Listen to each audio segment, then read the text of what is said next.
तो आज हम कैरियर कोचिंग सेंटर में आपके लिए फिर से लेके आए हैं न्यूमर सिस्टम।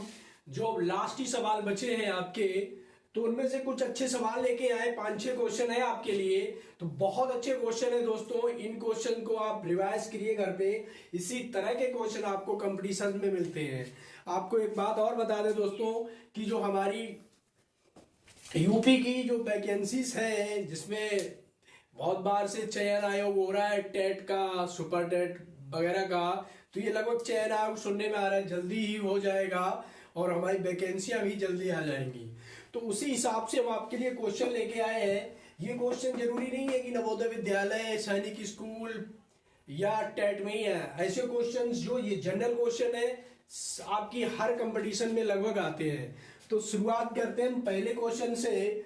हमारा पहला क्वेश्चन कह रहा है कि दो संख्याओं का योगफल 16 है, उनका गुणनफल 55 है, तो उनके व्युत्क्रमों का योग क्या है। ठीक है, क्वेश्चन ने हमारा कहा है कि दो संख्याओं का योगफल कितना है, 16 है। तो हमने क्या किया, कोई ऐसी जल्दी दो संख्याएं मान ली। माना संख्याएं हमारी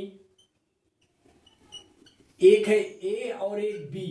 ठीक है, दो संख्याएं हमने मान ली, एक संख्या ए हो गई, दूसरी बी हो गई। तो ये क्या कह रहे हैं, उनके उन दो संख्याओं का योगफल क्या है, 16 है। जैसा क्वेश्चन कह रहा है हम वैसे ही कर देंगे। इन संख्याओं का योगफल कितना है, 16 है। ठीक है, अब कह रहा था उनका गुणनफल जो है वो 55 है, यानी इनका गुणनफल ए इंटू बी ये है 55 हो जाएगा। ठीक है, अब ये हमारे पास दो समीकरण आ गए हैं। ठीक है दोस्तों, अब क्या करना है, हमें कुछ नहीं करना है। सबसे पहले तो हम इन समीकरणों को जोड़ेंगे। क्यों, अब क्या कह रहा है कि उनके व्युत्क्रमों का योग क्या है, व्युत्क्रम। ठीक है, तो अब देखो दो संख्याएं हैं ए और बी। वो कह रहा है कि इन समीकरण का व्युत्क्रम नहीं पूछ रहा है आपसे, वो पूछ रहा है इन संख्याओं के व्युत्क्रम का योग। यानी व्युत्क्रम मतलब होता है उल्टा। तो इन संख्याओं का उल्टा क्या हो जाएगा, ए का 1/a और दूसरे का हो जाएगा व्युत्क्रम 1/b। ठीक है, ये हो गया। अब कह रहे हैं इनका योग क्या है, तो हमें योग निकालना है। ठीक है, तो हम इनका अब योग कर देंगे। ठीक, तो योग में क्या, ए बी हो गया, ये हो गया b प्लस ए। ठीक है, अगर हम b प्लस ए लिखें या a प्लस बी लिखें, कोई अंतर डिफरेंस नहीं होता है, क्योंकि हमने आपको नहीं पढ़ाया था सैचर नियम, हम आपको बता दे रहे हैं वैसे ही। जिस तरह से सैचर नियम में मान लो हमने लिख दिया a प्लस बी प्लस सी और इक्वल टू हमारा हो गया a प्लस बी प्लस सी। ठीक है, सैचर नियम इसमें क्या कहता है, इन संख्याओं का, ठीक है, क्या है, रूपांतरण हो जाएगा, एक स्थान से दूसरे स्थान पे चली जाएंगी, लेकिन इनका जो योग है, योग बराबर ही रहेगा। मान लीजिए हमने b की जगह रखा 1 प्लस 2 प्लस 3। ठीक है, हमने कुछ नहीं किया, यहां भी सेम अंक है, तो हमने क्या रखा 1 प्लस 2 प्लस 3, ये हो गया। तो अब हम देखेंगे इनका जो क्या है, जो योग निकल के आया, रिजल्टेंट आ रहा है हमारा 2 3 6 होगा। ठीक है, 2 1 2 कितना 3 और 3 6 ही होगा। ठीक, तो अब तो हम यहाँ पे क्या लिख सकते हैं, इसको आराम से a plus B upon A B लिख सकते हैं। ठीक है, अब हम फिर से अपने क्वेश्चन की तरफ जाते हैं। क्वेश्चन में क्या है, दो संख्याओं का योगफल 16। समीकरण नंबर 1 में क्या लिख रहा है, a प्लस बी बराबर 16, a प्लस बी है 16। अब दूसरी बात क्या कह रहा है, a इंटू बी बराबर 55 है, a इंटू बी बराबर 55 है। हमारा आंसर आ गया। क्वेश्चन में कुछ नहीं था, बिल्कुल सिंपल। आप एक ही लाइन में यहाँ पे क्वेश्चन लग जाएगा। ठीक है, कंपटीशन में आपको जितनी जल्दी आप क्वेश्चन लगाओगे उतनी जल्दी आएगा। ठीक है, अब हम बढ़ते हैं, इसी तरह का बिल्कुल सेम क्वेश्चन लेके आए हैं आपके अभ्यास के लिए। तो दूसरे क्वेश्चन की बात करते हैं। इसमें क्या है, सुमन ने एक किताब पढ़ी है। ठीक है, उसमें कितने पेज है, 100 पेज है। और हमारा सवाल कह रहा है सुमन ने किताब का कितना 4/5 भाग पढ़ लिया है। तो अभी सुमन को कितने पेज पढ़ने बाकी है। ठीक है, कहो तो ये सवाल तो मौखिक ही लग जाएगा, लेकिन फिर भी हम ये क्लास जो आपकी ले रहे हैं वो जूनियर लेवल से सीनियर लेवल तक की जा रही है, तो हम सब कुछ आपको बताएंगे। कह रहा है कि सुमन ने 100 पृष्ठ है, हमारी उसकी किताब में कितने पृष्ठ है, 100 पृष्ठ है। और किताब का 4/5 भाग पढ़ लिया गया। किसका? किताब का 4/5 भाग पढ़ लिया गया है। तो सुमन ने कितने प्रश्न नहीं पढ़े देखते हैं। ठीक, तो यहां पे कितना हो गया हमारा? 4 दूनी 8। उसने 80 पेज पढ़ लिए। सुमन ने क्या किया? 80 पेज पढ़ लिए। अब किताब है 100 पेजों की। जब 80 पेज पढ़ लिए तो भाई 20 पेज तो बचेंगे। यहां पे कितने बचे? 20 पेज बचे। ठीक है, ये क्वेश्चन भी खटक से सॉल्व हो गया। ठीक है, आते तीसरे क्वेश्चन की तरफ। ये कह रहा है कि दो धनात्मक संख्याएं हैं, ठीक है, जिनके वर्गों का योग 100 है तथा अंतर 28 है। इन संख्याओं का योग ज्ञात करो। ठीक है, तो क्वेश्चन हमारा कह रहा है कि हमने दो संख्याएं धनात्मक दी गई हैं जिनके वर्गों का योग क्या है? 100 है, और उनके वर्गों का जो अंतर वो तथा उनका जो अंतर है वर्गों का वो 28 है। इन संख्याओं का क्या ज्ञात करना है? हमें योग ज्ञात करना है। ठीक है, चलो हम ऐसे ही मानते हैं जैसे हमने पहले माना था कि हमारे पास माना संख्याएं हैं ए बी।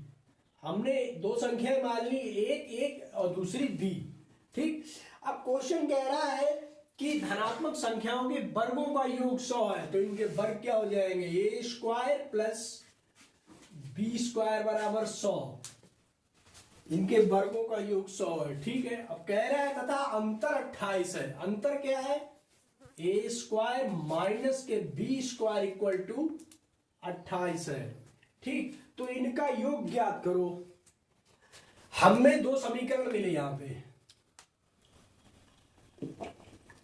अब आपको दिख रहा होगा हम इन दोनों समीकरण को घटा सकते हैं और जोड़ भी सकते हैं, या घटा जोड़ सकते हैं। तो क्या करते हैं? इक्वेशन यानी समीकरण 1 में इक्वेशन समीकरण 2 जोड़ने पर क्या होता है देख तो। चलो 100 हो गया। दूसरा समीकरण हमारा यहां पे 28 हो गया। माइनस है प्लस हो जाएगा, प्लस प्लस सब प्लस ही हो जाएगा। बी से बी कट गया, माइनस प्लस यहां पे हो गया 2a स्क्वायर। 100 और 28 अब जोड़ेंगे कितने हो जाएंगे? 128 हो गए। कितने हो गए? 128 हो गए। हम इसको काटना चाहे तो भी काट सकते हैं। 2 छंग 12 और 2 चाकू 8, यानी ए स्क्वायर बराबर हमारा आ गया 64। आपको पता है स्क्वायर में है तो ए का मान आएगा आपका 8। 8 8 64 होते हैं। जब हमें एक का मान पता लग गया तो हम अब चाहे समीकरण 1 में रखें या समीकरण 2 में रखें, हमें बी का मान निकल आएगा। तो दोस्तों चलो समीकरण 1 में ही रखते हैं। समीकरण हमारा एक है A square plus B square equal to 100 है। ठीक है, तो हमें यहाँ ए की वैल्यू पता है कितनी है? ए स्क्वायर की वैल्यू 64 है। तो ए स्क्वायर की वैल्यू हमने रख दी 64 plus B square equal to 100। ठीक है, तो B square 100 minus 64, B square equal to जब घटाएंगे कितने आएंगे? 36। अब बी की वैल्यू हमारी यहां पे आ जाती है 6। 6 36 होते हैं। ठीक है, तो अब क्या ए की वैल्यू 8 है, बी की वैल्यू कितनी है? 6 है। क्वेश्चन हमारा क्या है? संख्याओं का योग ज्ञात करो। कर दो योग।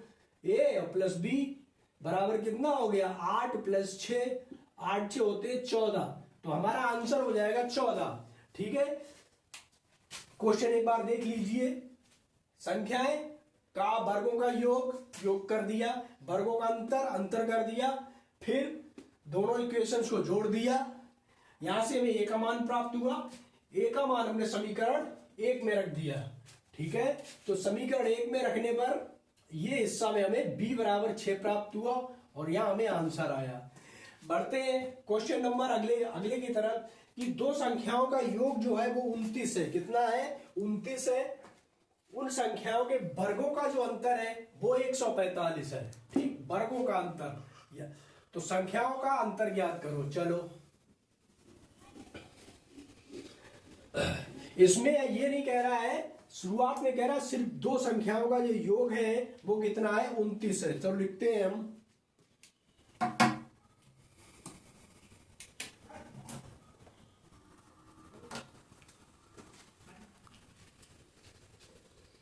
तो हमने वही किया, माना संख्याएं हमारी हैं वही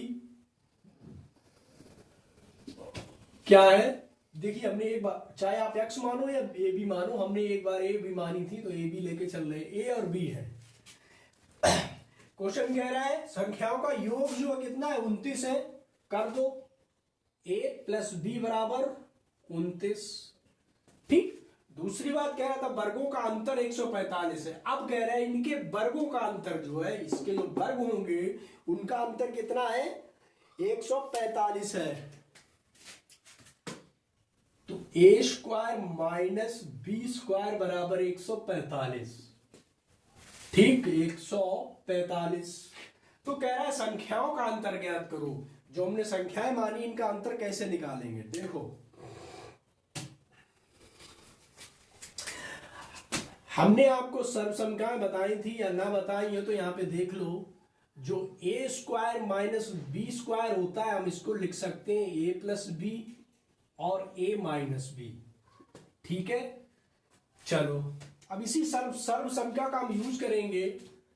ये जनरल होती है, जैसे a square B square a की घात 4, ये आपको याद करनी पड़ेगी, वैसे हम लिखवा देंगे। तो अब यहां पे लिख लें a प्लस बी और a माइनस बी बराबर हो गया हमारा 145। ठीक है दोस्तों, अब हम ऊपर आते हैं, देखते हैं इसे हमने समीकरण जो एक था हमारा इक्वेशन नंबर 1, यहाँ पे a प्लस बी बराबर हमें 29 दिया हुआ है। ठीक है, तो हम क्या करते हैं, a प्लस बी जो है 29 यहाँ पे रख सकते हैं, कोई दिक्कत नहीं है, गुणे a माइनस बी बराबर हमारा हो गया 145। ठीक है, तो इसे काटेंगे,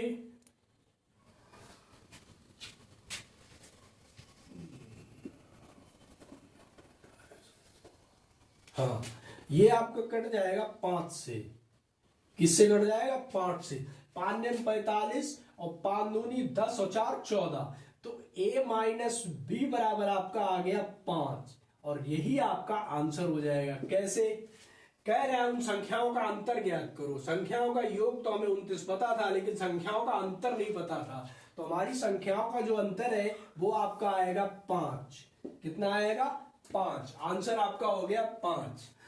अब नेक्स्ट लास्ट क्वेश्चन की तरफ बढ़ते हैं कि कह रहा है दो धनात्मक संख्याओं का अंतर 3 है, यदि उनके वर्गों का योग 369 हो तो उन संख्याओं का योग क्या होगा। ठीक है, वैसे ही एकदम क्वेश्चन वैसे ही, थोड़ा कैलकुलेशन ज्यादा है। संख्याएं हमने माना a और b है, संख्याएं जो हमारी थी वही है, हमने मान ली एक बार में a और b है।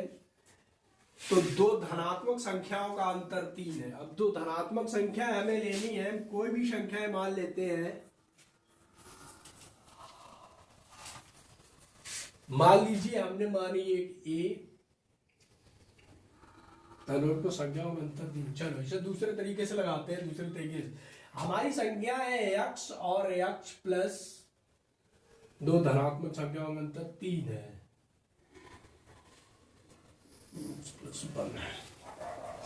तो कह रहा है हमारी दो धनात्मक संख्याएं क्या है, ये x है और x प्लस 3 है। ठीक है, हम क्वेश्चन के हिसाब से चलते हैं। दो तरफ से संख्याओं का अंतर कितना है, 3 है।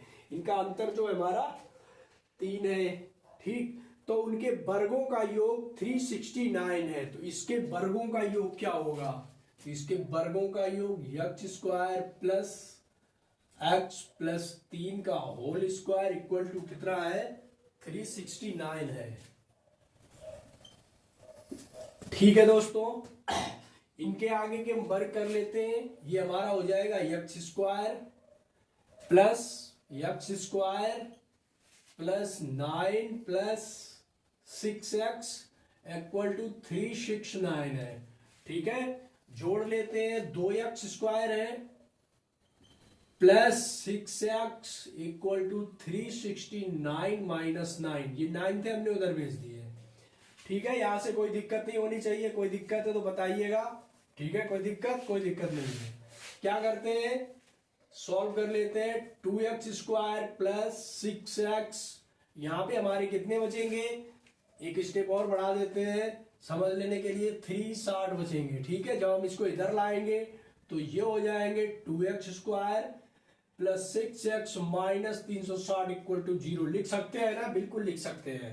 ठीक है, हम क्या कर सकते हैं, हमारे पास 2 है, 6, 3, हाँ 2 से क्या जाएगा, भाग देंगे। पूरे समीकरण में, इक्वेशन है ये समीकरण, इक्वेशन में 2 से भाग देने पर, जब हम 2 से भाग देंगे तो देखो भाई सम में भाग देंगे, ये समीकरण है, सर्व सम क्या है। ठीक है, 2 से भाग देने हमारे पास बचेगा x²